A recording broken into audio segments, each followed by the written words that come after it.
السلام علیکم ناظرین، میں مشاہد حسین پاشا آپ کے سامنے حاضر ہوں لے کر یہ پروگرام جس کا عنوان ہے آتنکواد کا ورود، جس میں ہم بات کر رہے تھے شیخ ارشد بشیر مدنی سے۔ آج ہمارے ساتھ پھر اسٹوڈیو میں موجود ہیں مدنی صاحب، آئیے بات کرتے ہیں۔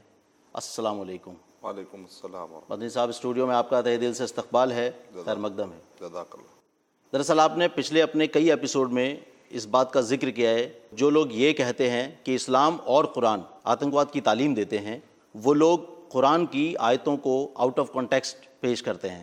میرا کہنے کا مطلب یہ ہے کہ کیا کوئی دلیل دے کر آپ یہ سمجھا سکتے ہیں کہ یہ کہاں تک صحیح ہے؟ دیکھیے، ہندوستان میں بھی کتابیں لکھی گئی ہیں اسلام اور مسلمانوں کے خلاف۔ جیسے ایک کتاب مشہور ہوئی تھی انڈیا میں کہ قرآن مجید سے 24 آیتوں کو نکال دو، یا قرآن مجید کو بیان کر دو، نعوذ باللہ، یا قرآن مجید کی 24 آیتوں کو نکال دو، پھر اس کے بعد وہ 24 آیتیں نکال کر تم جو چھاپنا ہے چھاپ لو۔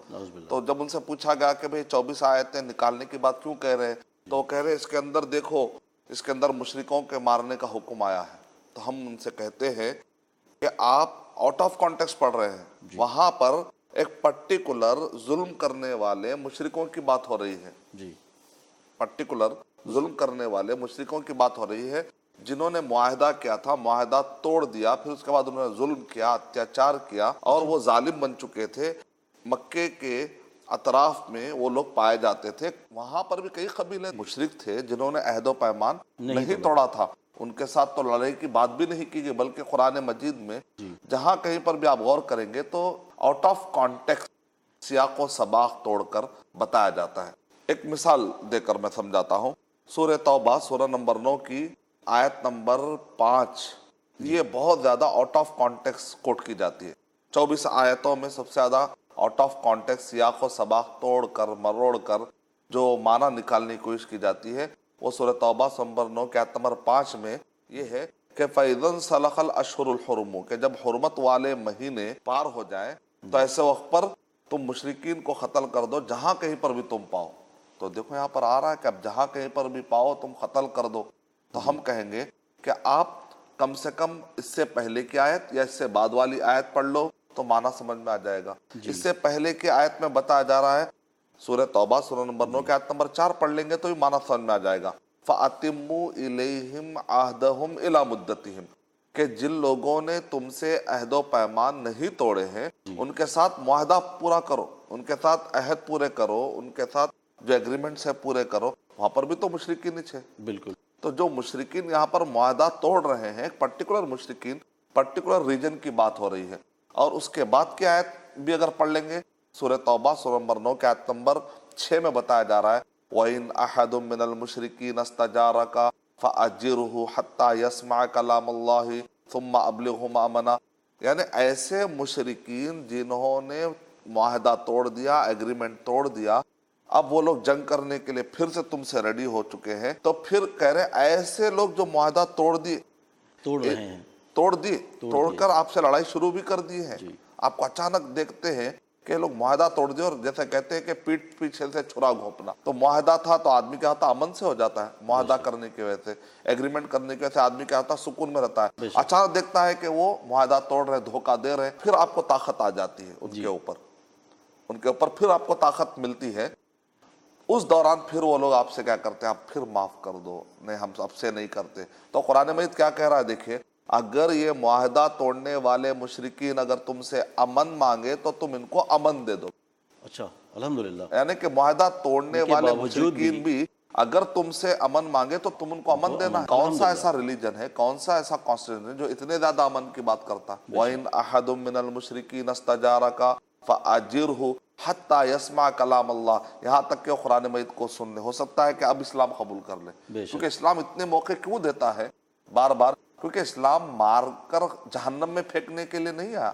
محمد صلی اللہ علیہ وسلم سب کو مار کر جہنم میں پھینکنے کے لیے اگر آتے تو فتح مکہ کے موقع پر نبی اکرم صلی اللہ علیہ وسلم کسی بھی کافر کو نہیں چھوڑتے تھے، بالکل نہیں چھوڑتے۔ آپ نے کہا کہ جاؤ تم سب آزاد ہو۔ اگر مشرکین کو مار دینا اگر آپ یہ کہیں گے تو پھر نبی صلی اللہ علیہ وسلم فتح مکہ کے موقع پر کبھی بھی اعلان نہیں کرتے تھے۔ اگر کوئی کہے نہیں یہ تو آیت 9 ہجری کی ہے تو ہم کہیں گے 10 ہجری میں پھر نجران کے ساتھ نبی اکرم صلی اللہ علیہ وسلم نے معاہدہ کیا۔ جو یمن اور سعودی عرب کے درمیان نجران کا ایریا ہے وہاں پر عیسائی رہتے تھے، انہوں نے آ کر کہا اللہ کے نبی صلی اللہ علیہ وسلم آپ سے معاہدہ کر کے رہنا چاہ رہے ہیں، تو ظاہر بات ہے وہ غیر مسلم تھے، تو نبی اکرم صلی اللہ علیہ وسلم نے ان سے معاہدہ کیا۔ اس کا مطلب اکلا کہ معاہدہ کا سسٹم یہ بتلا رہا ہے جی، کہ ہر غیر مسلم کو مار دینے کا اگر معنی ہوتا تو پھر معاہدے کا سسٹم ہی نہیں رہتا تھا۔ یہ صرف ان لوگوں کے لیے تھا جو معاہدے توڑ رہے تھے۔ معاہدے توڑ رہے تھے، حملہ کر رہے تھے، جنگ کے دوران کی بات چل رہی ہے۔ مثال کے طور پہ اگر ایک کمشنر پولیس کسی پولیس والے سے کہتا ہے کہ اس ایریے کے لوگوں کو تم بھون دو، آرڈر دیتا ہے، اگر 1 سال کے بعد کوئی پولیس والا آ کر اس ایریے والوں کو پھر مارنا شروع کر دیتا ہے، تو کمشنر بولے گا کہ بھئی تم کیوں مار رہے ہو؟ تو وہ بولے گا آپ ہی نے کہا نا صاحب۔ تو کمشنر صاحب کہیں گے میں نے تجھ سے 1 سال پہلے کہا تھا، اب تھوڑے ہی کہا تھا میں نے، یہ ایریا دیکھتے ہی تو نے گولی مارنا شروع کر دی۔ یہ ایریا وہی ہے، یہ ایریا تو وہی ہے، لیکن وہ 1 سال پہلے کا کانٹیکسٹ تھا جس وقت پر یہ آتنکواد کا کچھ مرحلہ چل رہا تھا، تو میں نے یہاں پر گولی چلانے کے لیے کہی تھی تجھ سے۔ اگر کوئی کمانڈر یا کوئی فوجی اگر کوئی گولی چلانے کے لیے کہتا ہے تو اس کا ایک کانٹیکس ہوتا ہے، یہ نہیں کہ اس ورڈ کو استعمال کرتے ہیں آپ جب چاہے استعمال کریں۔ مطلب وہ صورتحال پرٹیکولر ہوتی ہے۔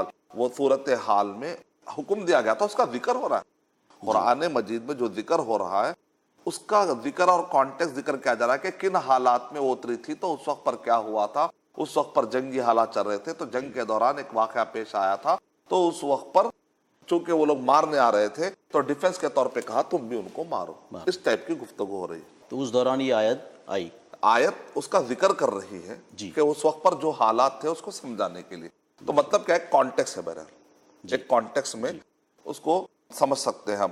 تو قرآن مجید کی ایسی بے شمار آیتیں، جیسے سورہ انفال نمبر 8 کے آیت نمبر 60 بھی بہت کوٹ کی جاتی ہے، جو فتنہ نامی فلم ہے، اور سورہ انفال کے اندر جو آیت ہے وَأَعِدُّوا لَهُم مَّا اسْتَطَعْتُم مِّن قُوَّةٍ وَمِن رِّبَاطِ الْخَيْلِ تُرْهِبُونَ بِهِ عَدُوَّ اللَّهِ، یعنی کہ عدو اللہ، اللہ کا دشمن۔ ترجمہ کیا کیا انہوں نے؟ کافر، یعنی ہر کافر کو مار دو۔ حالانکہ یہاں پر دشمنوں کی بات ہو رہی ہے، جی یہاں پر دشمنوں کی بات ہو رہی ہے، یہاں پر تم نے کافر ترجمہ کر دیا اپنی طرف سے۔ جو دشمن ہوتا ہے، کئی کافر معصوم ہو سکتے ہیں، ضروری نہیں کہ وہ آپ سے دشمن ہو، ضروری نہیں کہ وہ آپ سے جنگ کرے، ایک عام غیر مسلم معصوم ہو سکتا ہے۔ اچھا، اسی سے میرا ایک سوال ہے کہ کیا لفظ کافر قرآن میں اس کا کوئی ذکر ہے؟ سورہ کافرون کا ذکر ملتا ہے، سورہ مومنون کا قرآن مجید میں ذکر ہے، سورہ مومن نمبر 23 ہے، اور سورہ کافرون قل یا ایھا الکافرون، کہہ دو کہ اے کافرو، لا اعبد ما تعبدون، میں اس کی عبادت نہیں کرتا جس کی تم عبادت کرتے ہو، ولا انتم عابدون ما اعبد، اور تم اس کی عبادت نہیں کرتے جن کی میں عبادت کر رہا ہوں، ولا انا عابد ما عبدتم، اور میں عبادت کرنے والے نہیں جس کی تم عبادت کرنے والے ہو، ولا انتم عابدون ما اعبد، اور تم اس کی عبادت نہیں کرتے جس کی میں عبادت کرتا ہوں، لکم دینکم ولی دین، تمہارا دین تمہارے لیے، ہمارا دین ہمارے لیے۔ یعنی اسلام یہ کہہ رہا ہے کہ تم دنیاوی اعتبار سے دوستی رکھ سکتے ہو لیکن دینی اعتبار سے کوئی کمپرومائز نہیں ہوگا، آپ اپنا دین فالو کرو، ہم اپنا دین فالو کریں گے۔ بہتر ہے۔ اس میں یہ کہا جا رہا ہے کہ آپ اپنے فنڈامنٹلز کو فالو کرنا چاہ رہے ہیں، آپ کو آزادی۔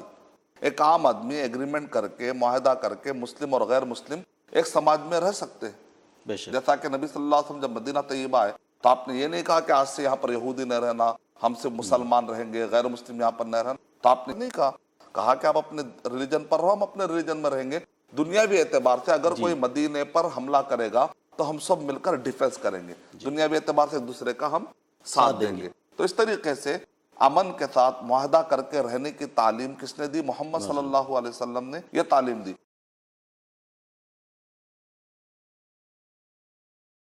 تو یہاں پر بعض لوگوں نے ترجمہ کیا کر دیا؟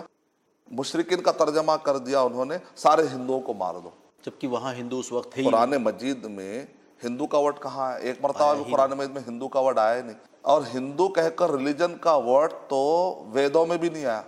جی، یعنی اصل میں یہ ہندو جو ورڈ ہے یہ ایک جغرافیکل ٹرم ہے، ریلیجن کے طور پر پرانی کتابوں میں ہندو ریلیجن کہہ کر کوئی ورڈ تو ویدوں کے اندر بھی نہیں آیا، تو قرآن مجید میں کیسے آئے گا؟ یہ تو بہت بات کی پیداوار ہے۔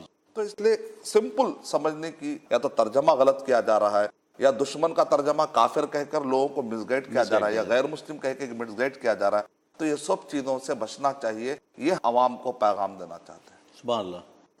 ناظرین، کتنے اچھے سے شیخ صاحب نے یہ بات واضح کر دی کہ قرآن اور اسلام آتنکواد کی تعلیم ہرگز نہیں دیتا ہے، جو لوگ قرآن کی آیتوں کو آؤٹ آف کانٹیکسٹ کوڈ کرتے ہیں وہ غلط کرتے ہیں۔ شیخ صاحب، اسی تعلق سے میرا اگلا سوال ہے کہ جہاد ظالم کے ہاتھ کو پکڑنے کا نام ہے، آپ نے ایسا پچھلے ایپیسوڈ میں کہا تھا۔ آپ نے یہ بھی کہا تھا کہ جہاد مسلمانوں کے خلاف بھی ہو سکتا ہے اور ہوتا ہے، آپ اس کو کس کانٹیکسٹ میں دیکھتے ہیں؟ قرآن کے حوالے سے بتائیں گے؟ بالکل، جہاد کا معنی ہے ظالم کے ہاتھ کو پکڑنا، چاہے وہ ظالم مسلمان ہو چاہے ظالم غیر مسلم۔ اس کا مطلب جہاد نام ہے ظلم کو معاشرے سے ختم کرنے کا، جہاد نام ہے معاشرے میں امن قائم کرنے کا، جہاد نام ہے دہشت گردی کے خاتمے کا۔ جو بھی غیر مسلم اس کو مار دو، یہ جہاد کا ٹاپک نہیں ہے۔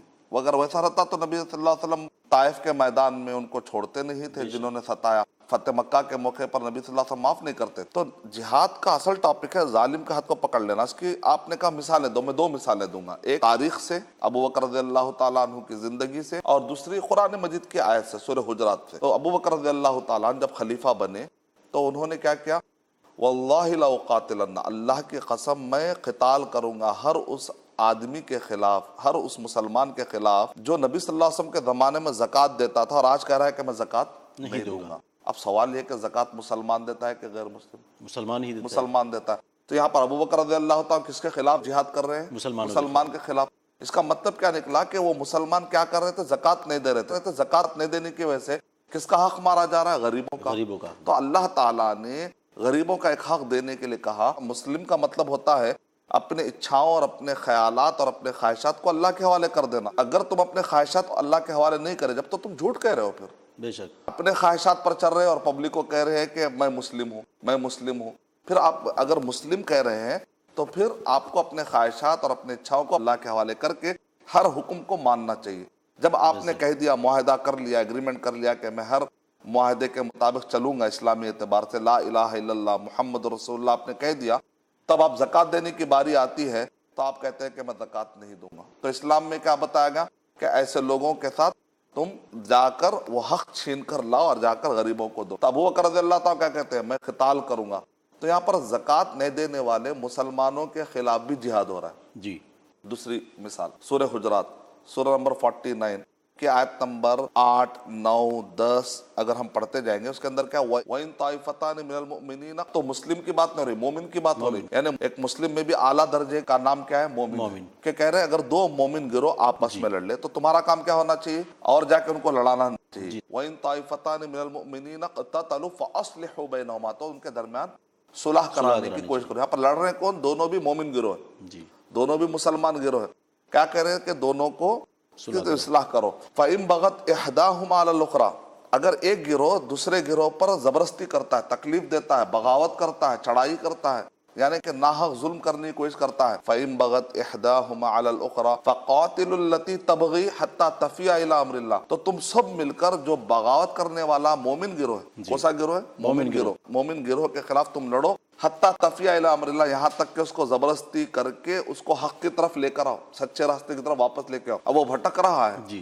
غلط راستے پر جا رہا ہے، ظلم کر رہا ہے، تو اس کے ظلم کو ختم کر کے تم واپس حق کی طرف لے کر آؤ۔ تو یہاں پر پورے مسلمانوں سے کہا جا رہا ہے، مومنوں سے، کہ تم سب مل کر کس کو؟ وہ باغی گروہ جو گروپ بغاوت میں جا چکا ہے، ان سب کو کیا کرو؟ واپس حق کی طرف لے کر آؤ، سچے راستے کی طرف لے کر آؤ۔ تو یہاں پر فورس کا استعمال ہو رہا ہے، قتال کا ورڈ آیا ہے، مومن کا ورڈ آیا ہے۔ اس کا مطلب جہاد جو مومن کے خلاف بھی ہوتا ہے، مسلم کے خلاف بھی ہوتا ہے اور غیر مسلم کے خلاف بھی ہوتا ہے۔ اگر کانٹیکس میں دیکھا جائے تو اس کا سیدھا سیدھا مطلب یہ ہے، یعنی کہ ظالم کے ہاتھ کو پکڑ کے اس کے ظلم سے اس کو روک دینا، تاکہ وہ ظلم نہ کرے، تاکہ معصوم بچ جائے، چاہے وہ ظالم مسلمان ہو۔ یہ پوائنٹ اچھا سمجھ جائیں گے تو مسئلہ ختم ہو جائے۔ الحمدللہ، کتنے اچھے طریقے سے ناظرین شیخ صاحب نے یہ بات سمجھائی کہ جہاد کے اصل معنی کیا ہے اور کن حالات میں جہاد ایک مسلمان کے خلاف بھی ہوتا ہے۔ شیخ صاحب، میرا اگلا سوال ہے، جو آدمی کلمہ نہیں پڑھتے ان کو مار دینا چاہیے، آپ کیسے ثابت کریں گے کہ یہ خیال غلط ہے؟ جیسا کہ میں نے مثال دیا، اسلام میں معاہدے کا سسٹم ہے، معاہدے کا سسٹم نہیں ہوتا تھا۔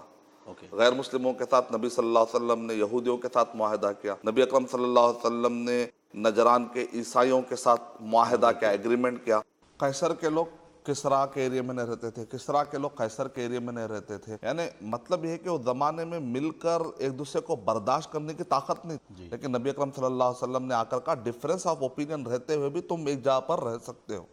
ایک دوسرے کی کسی کو روٹی پسند ہے تو کسی کو چاول پسند ہے، تو اس کا مطلب یہ نہیں کہ اب آج سے روٹی اور چاول والے مل کر نہیں رہتے. ڈفرینس آف اوپینین ہے، خیالات مختلف ہو سکتے ہیں. اب یہ دیکھنا پڑے گا کہ ہم اختلافات رکھتے ہوئے بھی کیسے ملے. دین کے مسئلے میں تو کمپرومائز نہیں ہوگا. لکم دینکم ولی دین، آپ کا دین آپ کے لیے، ہمارا دین ہمارے لیے. لیکن اس کا مطلب کیا تھوڑی یہ ہے کہ اب ہم لڑ لیں گے، دونوں مل کے نہیں رہیں گے. نہیں، دنیاوی میٹر میں، بہت سارے میٹرز میں ایک دوسرے تعلقات رکھے جا سکتے ہیں. ایک دوسرے کو گفٹ دیا جا سکتا ہے، ایک دوسرے کے مسکرا کے دیکھا جا سکتا ہے. ایک آدمی کے گھر میں کسی کا انتقال ہو تو آپ تسلی دیتے ہیں اس کو. ایک آدمی کو کچھ برا ہو گیا، اس کو کچھ تکلیف ہوئی ہے، اس کو کچھ ضرورت پڑ جائے تو آپ قرضہ دیتے ہیں. ایک غیر مسلم کے ساتھ ایک مسلمان آپس میں بزنس ٹرانزیکشن کر سکتے ہیں. تو قرآن مجید میں اللہ تعالیٰ نے ارشاد فرمایا، سورہ ممتحنہ سورہ نمبر 60 کے آیت نمبر 7 اور 8 9 پڑھتے ہیں. اس میں کیا؟ لا ينہاکم اللہ عن الذین لم یقاتلوکم فی الدین ولم یخرجوکم من دیارکم ان تبروہم وتقسطوا الیہم ان اللہ یحب المقسطین. اللہ تعالیٰ تمہیں اس بات سے نہیں روکتا کہ وہ لوگ جنہوں نے تم کو تمہارے گھروں سے نہیں نکالا، جنہوں نے تم کو تکلیف نہیں دی، اگر تم ان کے ساتھ بر و صلہ کا معاملہ، اچھائی کا سلوک کرتے ہو تو اللہ تعالیٰ تم کو نہیں روکتا. اللہ تعالیٰ تو تم کو روکتا. انما ینہاکم اللہ عن الذین قاتلوکم فی الدین، یعنی وہ لوگ جن تم سے قتال کیے، تم کو گھروں سے نکالے، ان کے ساتھ اگر تم تعلقات بر و صلہ کا معاملہ نہیں کرتے ہیں تو وہ ایک الگ بات ہے. لیکن جو لوگ معصوم ہیں، جو تم کو ستاتے نہیں ہیں، تم پر اتیاچار نہیں کرتے، جو تم سے لڑتے نہیں ہیں، یعنی معاہدہ کر کے رہنے کے لیے جب ریڈی ہے ایک معصوم، ایک عام شہری، تو ان کے ساتھ اچھائی کا سلوک کرنے کو کیا اسلام روکتا ہے؟ نہیں روکتا اسلام. تو یہ آیت ہے. اس آیت سے پتہ چلا کہ ایک جگہ پر ڈفرینس آف اوپینین رہتے ہوئے بھی ہم مل جل کر رہ سکتے ہیں. لیکن ہم بتا دیں گے بھائی دین میں کمپرومائز نہیں ہوگا. مثال کے طور پہ بھائی میرے دوستی کے خاطر، بعض لوگ کہتے ہیں بھائی کیا بھائی دین میں کمپرومائز نہیں ہوتا؟ آپ کہہ رہے ہیں دوست کے خاطر دین میں کمپرومائز کرنے میں برا کیا ہے؟ تو ہم کہیں گے بھائی کیا میں آپ کے دوستی کے لیے کہہ دوں کہ 2+2 5 بھی ہوتا ہے؟ تو لوگ مجھ سے کہیں گے تم بیوقوف ہے. تو یہ میتھمیٹکس کا ایک فنڈامنٹل فارمولا ہے کہ 2+2 5 نہیں ہوتا، 2+2 4 ہی ہوتا ہے. 4 ہی ہوتا ہے. 2+2 3 نہیں ہوتا. آپ 2+2 3 میں غصے میں آ کر کہوں 2+2 3 نہیں ہوتا، 2+2 5 ہوتا ہے، تو میں کہوں گا یہ کون سا جواب ہوا بھائی؟ لوگ گویا کہ آپ یہ کہنا چاہتے ہیں کہ وہ اپنے مذہب پر رہیں اور ہم اپنے مذہب، ان کی وجہ سے ہم ان کے مذہب کی چیزیں فالو نہ کریں اور اپنی وجہ سے ہم ان کے مذہب کو نہ فالو کریں. بس. تو دین کے مسئلے میں کوئی کمپرومائز نہیں ہوگا. لیکن دنیاوی اعتبار سے تعلقات رکھے جا سکتے ہیں. اگر کوئی ظلم کرتا ہے تو مسلم اور غیر مسلم دونوں مل کر اس ظلم کرنے والے آدمی کے خلاف لڑ سکتے ہیں. تو اس طریقے سے ہم معصوموں کی حفاظت کر سکتے ہیں. تو یہ کتنا اچھا نظریہ ہے. ایک بیلنس ہے. ایک طرف سے تعلیم پائی جاتی ہے کہ دونوں کمپرومائز کر لو اور پورا گڈمٹ کر لو، دین ختم ہو. دوسری طرف قیصر و کسریٰ کے لوگ ایک دوسرے کو برداشت بھی نہیں کر رہے دنیاوی اعتبار سے بھی. نبی اکرم صلی اللہ علیہ وسلم نے درمیانی تعلیم دی. اسلام کیا ہے؟ اعتدال کا مذہب، امت وسط ہے، درمیانی راہ بتائی کہ جو انسان کے لیے پاسبل ہے چلنا. تو اس لحاظ سے ہم کہہ سکتے ہیں کہ ڈفرینس آف اوپینین، تو اب آپ کہیں گے بھائی سٹی میں تو ڈفرینس آف اوپینین ہو سکتا ہے، کیا گھر کے اندر بھی ڈفرینس آف اوپینین ہو سکتا ہے؟ ہو سکتا ہے. سورہ لقمان سورہ نمبر 31 کے آیت نمبر 15 میں اللہ تعالیٰ ارشاد فرما رہے ہیں کہ ماں باپ اگر تمہارے اسلام قبول نہیں کیے اور وہ تم کو کہتے ہیں کہ تم شرک کرو، بچوں کو چاہیے کہ ماں باپ کی فرما برداری نہ کرے، اطاعت نہ کرے. اب گھر کے اندر ڈفرینس آف اوپینین آ گیا. دیکھیے ماں باپ کہہ رہے ہیں کہ شرک کرو، بچے کہہ رہے ہیں کہ ہم شرک نہیں کرتے. تو کیا ماں باپ کے خاطر شرک کر لیں گے؟ نہیں کریں گے، کیونکہ ہم کمپرومائز نہیں کر سکتے. لیکن اللہ تعالیٰ کیا کرے؟ چونکہ تمہارے ماں باپ شرک کرا رہے لہذا ان کے ساتھ بے عزتی کرو، ذلیل کرو. نہیں. وَصَاحِبْهُمَا فِي الدُّنْيَا مَعْرُوفًا، دنیاوی اعتبار سے ان کے ساتھ کیا کرو؟ اچھا سلوک کرو، اچھا سلوک کرو. تو اس سے پتا چلا کہ ایک جگہ پر مسلمان غیر مسلم تعلقات بنا کر رہ سکتے ہیں. شکریہ شیخ صاحب، وقت اجازت نہیں دے رہا ہے. ناظرین، کتنے اچھے طریقے سے شیخ صاحب نے اپنی بات کو رکھا، کتنے اچھے طریقے سے انہوں نے بتایا کہ مذہب اپنی جگہ پر ہے اور آپسی تعلقات اپنی جگہ پر ہیں. ایک مسلمان ہندو کے ساتھ، ایک ہندو مسلمان کے ساتھ آرام سے رہ سکتے ہیں، مذہب کے اعتبار سے نہیں. انہی تمام ایشوز پر بات کرنے کے لیے آگے بھی ہم کنٹینیو بنے رہیں گے اگلے اپنے ایپیسوڈ میں.